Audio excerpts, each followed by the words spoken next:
Music bed. It was January 31st, 2019. I was in the middle of my first season of junior hockey. I was headed up to Fort McMurray to play the first game out of 3 on the weekend. The bus ride was about 11 hours northeast of Canmore. I remember when we were finally pulling up to the rink after the 11-hour trip. I started to feel sick, but decided to play through anyways. The game started off great. The boys were buzzing, and we had the lead halfway through the third.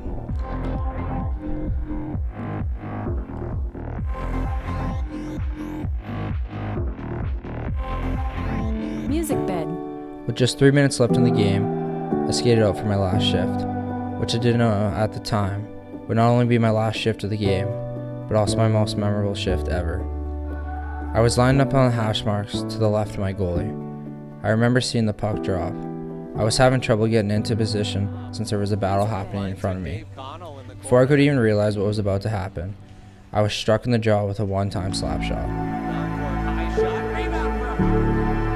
It was weird.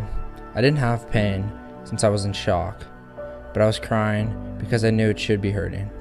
I remember feeling my own heartbeat in my gums where I had lost my teeth. When I was lying on the ice, all I could think about was how peaceful my hands felt on the cold ice. I couldn't gather any thoughts in my head at the time. I didn't realize at the time, but I was unresponsive. It was the closest I've ever felt to dying. Music bed.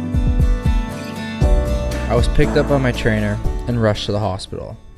And I remember lying on the bed in the ambulance and feeling so helpless and lonely in a sense. I started to get thoughts back into my head. My first thought was how lucky I am the puck didn't hit me in the eye. I went straight into surgery. After the surgery, I remember calling my mom on FaceTime and seeing how worried and concerned she was.